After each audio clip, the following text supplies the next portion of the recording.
Selamat datang di podcast Otak Masuk. Kita sudah bekerja sama dengan Roof dan RCTI Plus. Dan kita juga bisa didengarkan di Spotify dan Apple Podcast. Kembangkan wawasan dengan canda.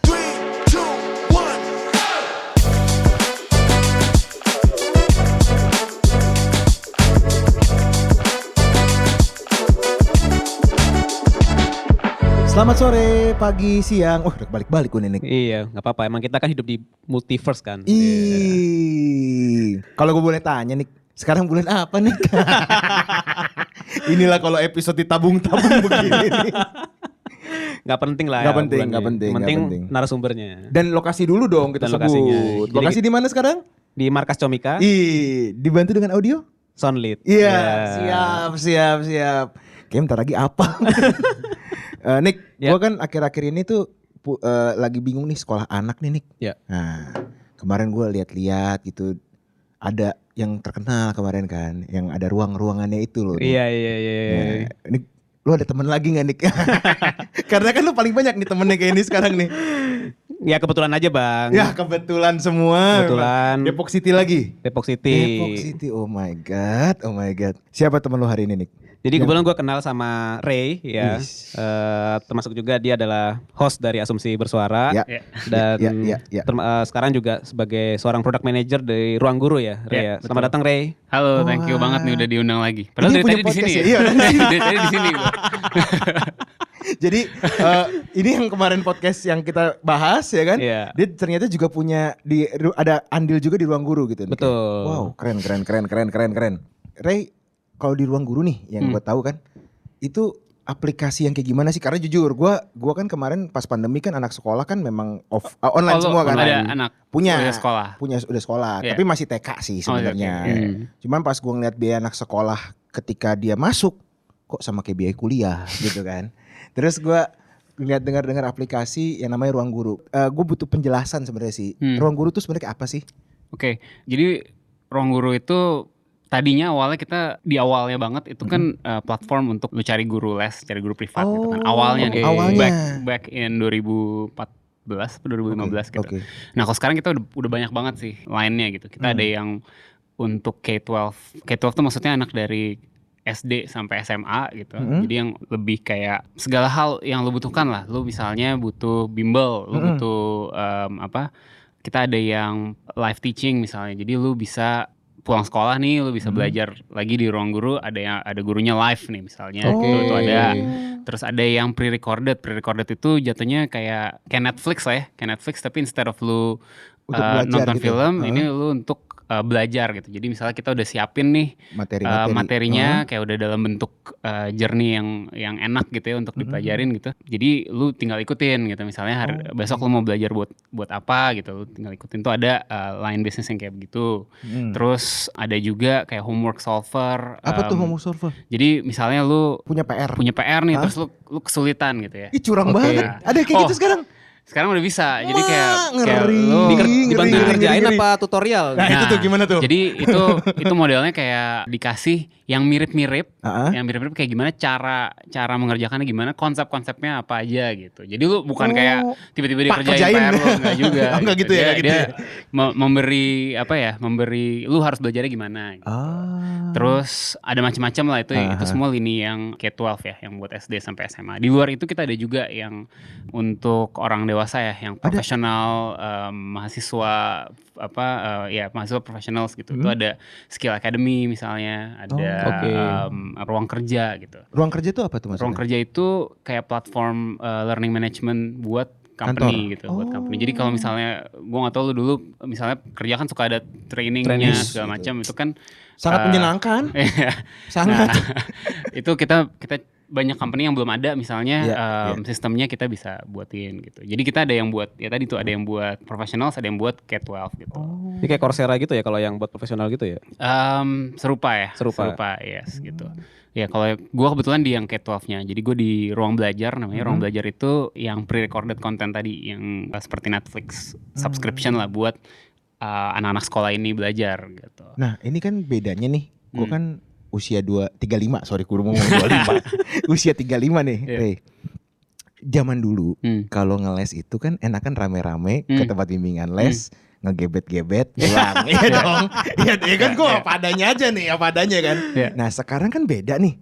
Anak ngeles di rumah, nonton di depan laptop atau PC lah ya. Itu banyak yang kayak gitu. Maksud gue apakah dengan yang konvensional lah ya, ibaratnya yang dulu kita harus ke tempat les, sekarang dengan dari ruang guru, banyak gak sih yang akhirnya berbayar atau enggak subscribe atau enggak download ruang guru itu untuk merubah ibaratnya pola untuk ngeles gitu loh nih. Iya. Banyak gak sih atau enggak perkembangannya tinggi gak sih ruang guru itu? Adopsinya Iya mungkin dong, ya. iya, Tinggi. banyak. Jadi ada beberapa hal sih. Satu, of course lu dari rumah lu lebih, kita ada beberapa, tadi yang gue bilang ya, kita ada beberapa line gitu. Ada yang tadi pre-recorded, ada yang live teaching. Jadi jatuhnya kayak bimbel tapi online gitu. Jadi lu ada live di momen yang sama dengan kayak murid-murid yang lain. Terus ada gurunya live. Kita ada juga yang seperti yang lu bilang tadi gitu. Jadi kita punya namanya Brain Academy gitu. Dia jatuhnya hybrid gitu. Jadi kayak lu datang buat ngeles gitu. Tapi di situ lu hybrid juga sama materi kita yang udah ada. Itu yang ada rukonya warna hijau gitu gak sih kalau biasanya ruang guru di BSD? Gitu ya. Ya di mana-mana. Iya di depan pasar gua ada men. Jadi kayak itu modelnya lu datang ya lu biasanya sih ada tesnya dulu. Hari itu kita lagi mau bahas apa, terus mungkin diarahkan buat nonton dulu videonya, terus baru nanti jadi ya hybrid lah gitu, blended ya. Jadi gurunya bisa based on yang lu butuhkan tadi, based on lu tadi salah di mana, baru di ini. Jadi kayak ya mencoba mereinvent gimana lu belajar bimbel gitu. Itu kalau yang tadi yang offline. Tapi di luar itu ada juga tuh yang online ya jatuhnya ya. Jadi lu via live teaching gitu. Jadi lu tetap bisa nanya-nanya, tetap bisa chat gitu sama gurunya, sama murid-murid yang lain gitu ya. Tapi bisa dilakukan dari rumah gitu misalnya. Gila. Tapi kalau dari lo sendiri nih, Ray, tadi kan menurut gua kan udah keren banget tuh produknya kan, ada yang online, ada yang hybrid, ada berbagai macam produk. Nah, role lu di sana sebenarnya sebagai apa tuh, Ray? Kalau gue di produk yang tadi, jadi gue di produk untuk yang pre-recorded tadi, jadi yang ruang belajar jatuhnya. Jadi kita intinya gimana supaya si anak-anak itu bisa belajar sendiri gitu, bisa belajar sendiri at their on convenience, kapan aja bisa gitu. Misalnya mereka butuhnya buat apa nih, kan macam-macam ya butuhnya gitu kan. Butuhnya misalnya buat mempersiapkan buat besok ada ulangan, atau besok ada ujian gitu, PTS, PS dulu namanya UAS, UTS. Ya, Terus ada yang misalnya memang mau belajar aja pulang sekolah gitu kan. Gimana biar mereka bisa buka ruang guru aja, terus ya udah gue mau belajar apa nih, terus mereka bisa belajar sendiri gitu. Nah itu ranahnya tim gue lah gitu. Dan sorry, ini kan kalau misalnya kita dulu kalau gua sorry gua bukan kita nih, kita agak beda angkatan nih. Kalau gue di bimbel yang dulu nih, misalnya konvensional, kalau muridnya ribut, kan gurunya tinggal, berisik kali kalian ya gitu kan. Kalau ini kan online nih, ada tantangannya gak sih, Ray? Maksud gue kayak gini, agak sulit gak sih ngebuat konten, atau jadi lo kan jadi product manager nih, untuk dia ngelihat, berkonsentrasi, atau materinya menyenangkan, itu dipikirin juga gak sih di product manager? Iya. Gitu ya? Itu sebenarnya nggak cuman dari sisi produknya, tapi juga banyak dari sisi kontennya. Kayak gimana caranya lu bikin konten itu se-engaging mungkin. Betul, produksinya supaya dimana kita tahu defaultnya itu kan anak tuh bukan suka belajar gitu.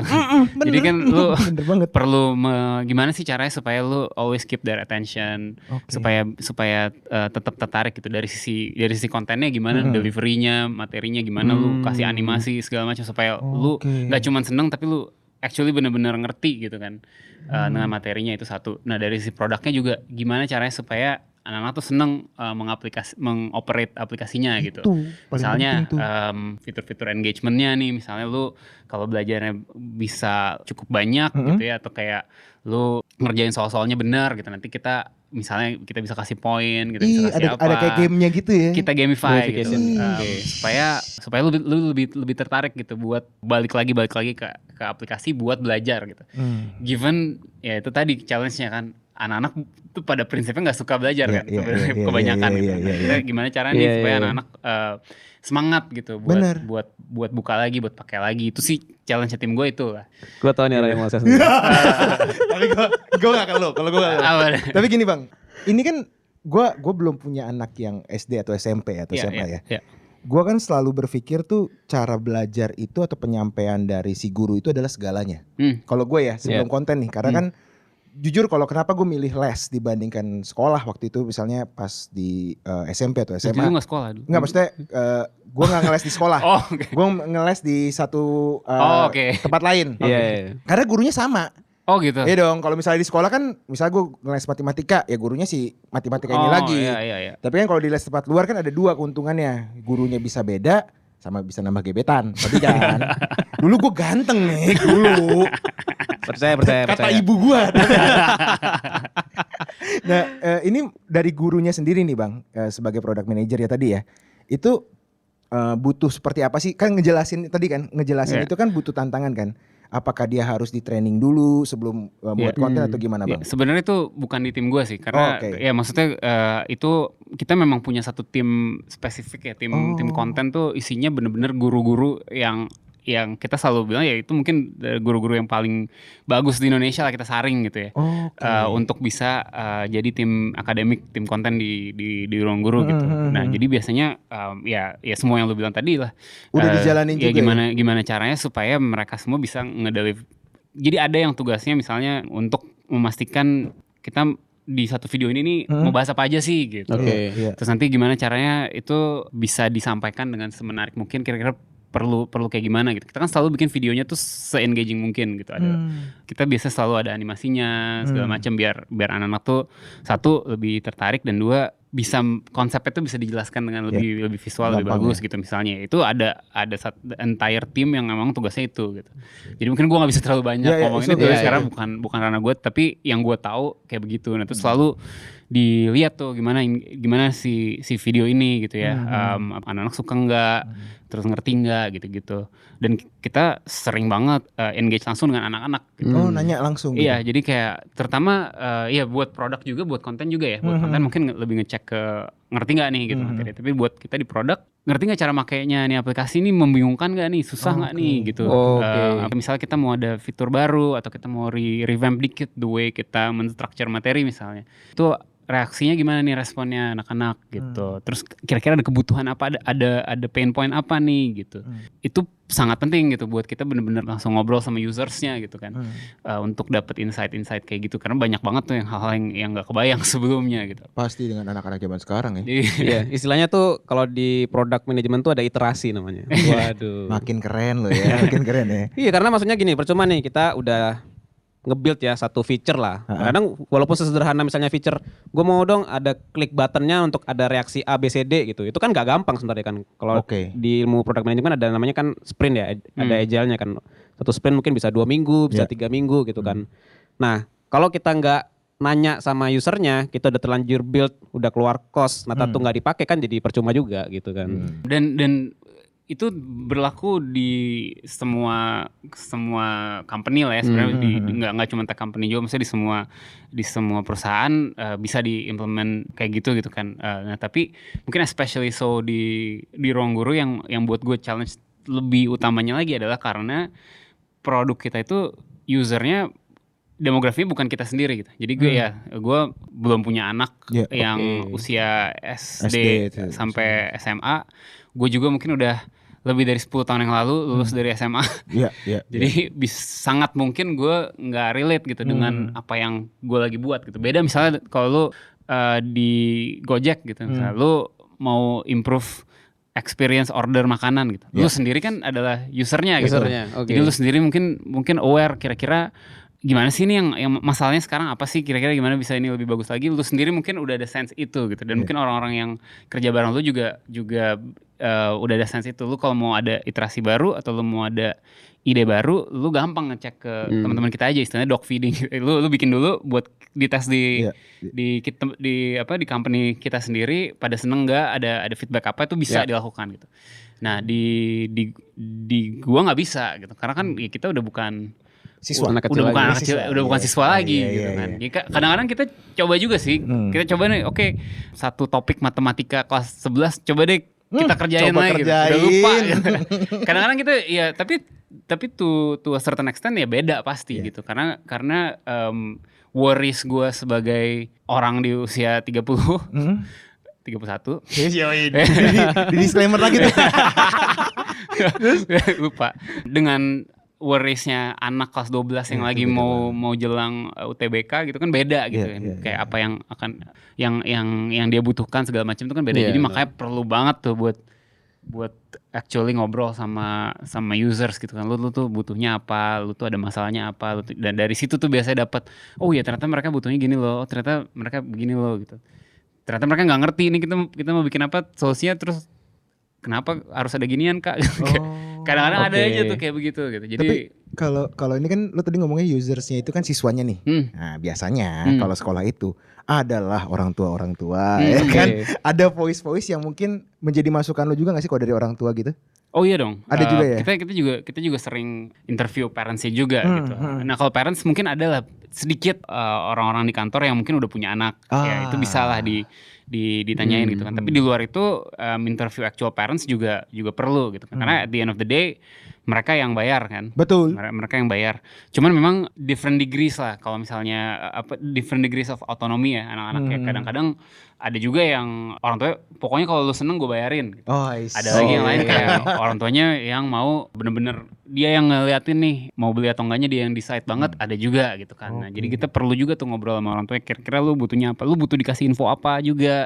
Nanti apakah lu perlu kita kasih tahu anak lu belajarnya gimana, apa ada juga yang bodo amat, ada juga yang gimana, itu kan beda-beda ya. Tapi biasanya kita dari situ kita cari intisarinya apa sih kira-kira benang merahnya apa nih gitu yang kira-kira perlu dan kita perlu implement gitu di aplikasinya gitu ya sangat perlu sih ngobrol sama orang tua juga. Ya karena menurut gue nih kalau untuk ini kan ngomongin pendidikan ya, apalagi di Indonesia ini nggak bisa kalau menurut gue siswa benar yang tadi abang bilang kan nyari voice-nya dari si usersnya si siswa ini, tapi peran orang tua atas dia sudah bayar lebih untuk les ini kan lain cerita lagi nih. Kadang ekspektasi orang tua itu udah kulesin tinggi-tinggi masa nggak dapat negeri ya kayak gitu kan. Kadang kan harus diatur juga di mana ya ternyata memang mungkin siswa ini atau anaknya dia ini nggak cocok di akademis ternyata kan, misalnya ke dunia kreatif atau gimana gitu kan. Itu kan juga sebagai menurut gua harus terbuka juga karena kan zamannya udah beda banget. Kalau zaman yang tadi kita kan yang kayak gua tadi nih cuman ngeles sekali ngegebet bisa nilep uang les kan. Ya dong, dulu kan belum ada transfer QRIS, gak ada. Ya kan cuma dititip ke anaknya, nak kau bayar ya kan. Adalah nunggak dikit ya kan. Masang di mana dulu ya kan. Kalau sekarang kan semuanya online kan. Pembayarannya juga pasti kan udah bisa pakai GoPay dan lain-lain kan. Dan untuk dunia les sendiri nih Bang Reyes tuh, ini kan tadi kan dari siswa, yang orang kantor juga ada ya kan. Kalau untuk menjadi teknik kita jadi pengajar nih, misalnya gue sama Niko nih pingin ngajar tuh kayak gimana caranya tuh Bang? Maksudnya gimana nih? Gue daftar ibaratnya buat gue mau buka gue sebagai dosen bukan dosen lah ya, yang logistik lah, yang logistik ngajar logistik supply misalnya chain. Gitu supply chain itu mesti daftar kemana Bang? Jadi kalau di kita kan ada yang Skill Academy itu ya, itu jadi lu bisa bikin kelas gitu jatuhnya gitu. Cuman ya itu harus ya kontak langsung aja gitu. Langsung kontak aja. Nanti langsung kontak aja, nanti ya biasanya akan di screen dulu gitu lu backgroundnya apa gitu kan, kredibilitinya gimana nih gitu kan. Terus kalau misalnya dirasa cocok ya lu bisa buat kelas gitu. Simple ya sebenarnya ya. Ya tinggal ngomong aja sih. Ya karena kan kalau udah platform kan semua orang udah bisa akses kan gitu. Kalau misalnya sebelum pandemi kan orang bikin kelas ke hotel gitu kan. Jadi kita kan ada auditoriumnya. Bukan staycation ya? Bukan. Kalau sekarang kan ya dari rumah atau dari kantor juga udah bisa langsung training dan udah enak gitu. Kalau kita setahu gue ya itu again itu bukan ranah gue, tapi setahu gue kita lebih kita kurasi dulu gitu. Jadi kita benar-benar ngeliatin dulu siapa nih kreatornya untuk topik ini cocok atau enggak, baru disilakan lu buat gitu. Bukan yang dan kita bantu untuk productionnya. Productionnya juga bisa dibantu. Productionnya juga dibantu gitu. Jadi bukan yang kan ada juga company di luar yang modelnya yaudah lu bikin aja sendiri, terus lu upload sendiri, lu ini sendiri kan. Platform yang kayak begitu ada juga. Nah kalau kita enggak, kita biasanya semua yang ada di situ ya memang yang udah di-curate gitu. Wow, keren. Setahu gue. Pantesan jadi ini ya, aplikasi yang bagus gitu. Betul. Loh. Udah sampai BA-nya banyak Bang. Apa tuh BA? Brand ambassador-nya. Kalau nggak salah tuh pernah jadi boyband sama Dilan gitu ya, brand ambassador-nya. Soalnya pas gue ngeliat di kantor Sunter, kenapa kawan ini dalam hati awal. Tapi ya sudah, emang keren kan. Dilan men, gimana nggak keren? Coba tampang gue sama lu. Kayaknya nggak usah les nih, nggak usah ngeles tuh. Kalau gue nih Bang, ada nggak sih kemungkinannya Ruang Guru juga expand ke yang anak kecil? Karena kan gue kan punya anak kan masih 5 tahun nih. Kemarin dari gue akhirnya anak gue tuh belum hafal angka nih. Angka 1 sampai 20 kadang-kadang lengkap ke 30. Misalnya 21, 33 lah salah. Akhirnya gue rubah dengan metode main kartu nih. Jadi gue pakai kartu, bukan main capsa ya, bukan. Kartu remi apa kartu apa nih? Kartunya yang as, king segala macam ya kan. Gue pakai itu untuk dia ngitung. Jack itu berarti 11 ya. Queen itu 12, king itu 13. Habis itu pas dihitung jadi kan bisa diurut angka lagi kan. Nah, ini kan metode-metode ini yang gue coba buat sendiri. Dan gue kadang-kadang kalau dia nonton YouTube terus ya kan punya kekhawatiran kan. Ada gak sih Bang kira-kira ke arah yang untuk anak-anak yang bermain gitu aplikasinya gitu Bang?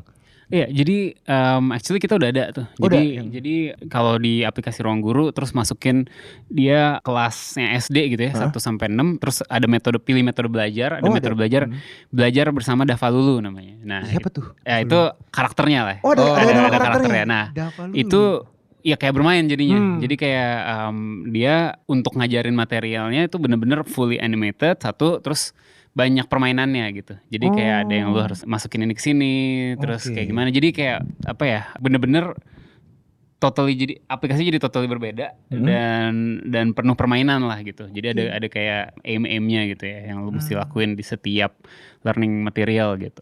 Jadi langsung download nih Bang. Langsung di download buat anaknya. Abis itu ngomong ke istri, cobalah kita subscribe. Itu lah. Oh jadi lo udah juga mikirin bagaimana pelajaran untuk anak SD ya lebih menyenangkan ya? Yes. Jadi buat SD kan ya challenge-nya berbeda gitu. Iya, Challenge-nya berbeda gitu. Kalau misalnya yang buat SMP SMA mungkin udah lebih jelas gitu. Lo mau aimnya misalnya mau masuk PTN atau apa gitu. Kalau SD kan lu gimana supaya anak ini senang belajar gitu kan. Supaya mau untuk belajar dan ya mungkin nggak seperti lagi belajar tapi sebenarnya dia lagi learning something gitu. Karena kalau gue biasain dia nonton YouTube lama-lama ini biasa hello guys, dia udah mulai gitu. Jadi gue langsung agak takut kan, mak jadi YouTuber nih kawan, ada gue nih. Cuman ya karena mukanya hybrid Batak Cina kan jadi pede juga sih. Cuman kan ibaratnya kita sebagai orang tua bukan yang nggak mau ngilangin entertainmentnya ya Bang ya, tapi kadang kalau disuruh mikir sama gurunya, ya bapak coba ajarin anaknya 10 menit, 15 menit gitu. Gue nyari cara yang kreatif setiap hari tuh capek, capek banget. Mungkin bukan nggak ada waktu ya, tapi lo udah capek disuruh berpikir kreatif agak sulit. Dan Ruang Guru ini sangat membantu tadi Dafalulu ini ya. Bentuk animasinya dia kayak dinosaurus gitu atau gimana Bang? Actually yang kelas 4 sampai 6 itu udah lebih menarik lagi deh. Lebih menarik lagi. Coba di iniin aja. Gue harus ngomong sama istri gue nih. Coba lo last question lo apa nih? Enggak sih, ini aja pertanyaan gue sih, kalau buat lu kan sebenarnya kan sebagai seorang produk ya. Tadi kan lu udah sharing bahwa kalau mau bikin produk ya mesti tanya ke usernya kan. Cuman kalau buat spesifik ke profesi yang lu jalankan itu ada trainingnya nggak sih sebenarnya? Gimana caranya kita belajar bikin produk gitu? Training ya? Atau ada cara untuk ngelatih cara bikin produk gitu? Iya, karena itu kan segalanya loh. Produk itu kan menurut gue menjawantahkan visi dari perusahaan kan. Nah, ada trainingnya nggak coba Bang? Di Skill Academy ada, mungkin gue jadi jualan lagi. Oh iya, keren. Masuk. Ada training buat jadi product manager ada. Oke. Bisa di situ. Siap. Oh, mulai training loh. Iyalah, training udah dibayarin kantor juga. Asal kita patungan deh. Karena gue sama Niko selalu kayak kita ke komika gitu ya. Gue juga pingin belajar public speaking yang menarik. Karena kan kalau gue lihat sekarang stand up comedian kan udah booming banget. Oh, stand up juga? Enggak, pingin belajar. Sebenarnya gue pingin belajar karena dengan muka gue kan gue nggak mungkin jadi artis. Secara yang viral sinetron gue nggak mungkin. Tapi kalau gue jadi stand up comedian atau enggak gue cuman ibaratnya ngebawain podcast dengan cara yang lebih humor, lebih menyenangkan. Menurut gue lebih baik dibandingkan gue harus menonton seminar 2 jam 3 jam. Ya kan, jadi orang lebih cepet masuknya. Dan gue sama Niko sebenarnya keinginan belajar cukup tinggi. Cuma masalahnya waktu dan kapasitasnya lah ya. Kalau kita harus datang ke kelas di daerah Gatot Subroto, daerah mana udah gak kekejar. Tapi dengan Ruang Guru tadi bilang ada product manager, bisa jadi tuh nih. Iya, makanya bisa diakses di mana aja kan. Iya, kayak keren-kerennya anak-anak Depok City ya. Ada yang buat platform komika.id, ada yang Ruang Guru. Besok lu mengundang siapa nih? Rahasia dong. Nanti kita inilah. Kayaknya udah dijadiin nih strategi podcast yang kemarin nih. Oke Bang Reyes tuh, thank you loh. Thank you Ray, udah- buat sharing-sharingnya. Thank you loh udah diundang. Tapi kayaknya next episode gue udah kebayang nih Nick. Kita Apaan? ngomongin tenis. Wih. Yeay. Kita latihan tenis juga. Jangan salah dulu awal les tenis men. Gue juga les tenis Iya di kan les komplek, tenis di kan? komplek rumah Di kan. komplek rumah. Tapi gak bisa nyemes gitu loh. Kayak udah di stalking nih gue. Iya dong. Boleh ya kita yang ngomongin olahraga ya Bang ya? Boleh dong. Siap. Boleh. Thank you Bang Rey. Thank you. Thank you Nico. Thank you Nico. See you Thank you, semua. Nick. Thank you Bye banyak. bye.